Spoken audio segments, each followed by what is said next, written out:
নেপাল তিব্বত সীমান্তে হিমবাহ ধস ও আকস্মিক ভয়াবহ বন্যায় অন্তত 289 জনের মৃত্যুর কথা নিশ্চিত করেছে দেশটির সরকার।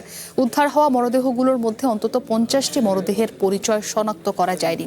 এই বিপর্যয়ে ভারত, আমেরিকা ও ব্রিটেন সহ অন্তত 26টি দেশের 5 শতাধিক বিদেশি নাগরিক সহ নিখোঁজ রয়েছেন প্রায় 1500 মানুষ। তিব্বত সীমান্ত থেকে নেমে আসা প্রায় 2 কোটি ঘনমিটার অতিরিক্ত পানি আর কাদা পাথরের ধসে মুহূর্তে ধ্বংসস্তূপে পরিণত হয় নেপালের উত্তরাঞ্চল।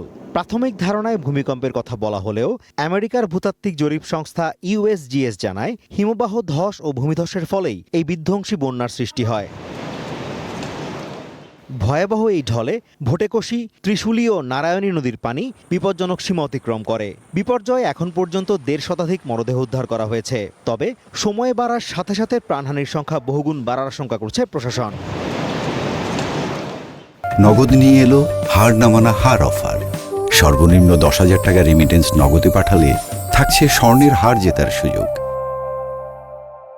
পর্যটন ও তীর্থযাত্রার জন্য জনপ্রিয় এই অঞ্চলে আটকা পড়েছেন বহু বিদেশি নাগরিক। নেপাল প্রশাসনের তথ্য অনুযায়ী 4 শতাধিক মানুষ নিখোঁজ রয়েছে, যার মধ্যে Bharat, America, Australia, Britain, Canada, Malaysia ও ইউক্রেনের শতাধিক পর্যটক রয়েছেন। উদ্ধার কাজে সেনাবাহিনী ও বেসরকারি প্রতিষ্ঠানের একাধিক হেলিকপ্টার মোতায়েন করা হয়েছে। আহতদের দ্রুত চিকিৎসা দিতে সেনাবাহিনীর তত্ত্বাবধানে অস্থায়ী ক্যাম্প স্থাপন করা হয়েছে এবং গুরুতর আহতদের হেলিকপ্টারে রাজধানী কাঠমান্ডুতে পাঠানো হচ্ছে। মারাত্মক সংকটে পড়েছে নেপালের বিদ্যুৎ খাত। দেশটির মোট বিদ্যুৎ উৎপাদনের প্রায় 10% সরবরাহকারী অন্তত 12টি জলবিদ্যুৎ কেন্দ্র বন্ধ হয়ে গেছে এবং অবকাঠামোগত ব্যাপক ক্ষতির মুখে অন্তত 200 জন বিদ্যুৎ কর্মী নিখোঁজ রয়েছেন। ঘটনাকে দেশের জন্য এক বড় আঘাত আখ্যা দিয়ে উদ্ধার কাজ ত্বরান্বিত করার ঘোষণা দিয়েছেন প্রধানমন্ত্রী বালেন্দ্র শাহ।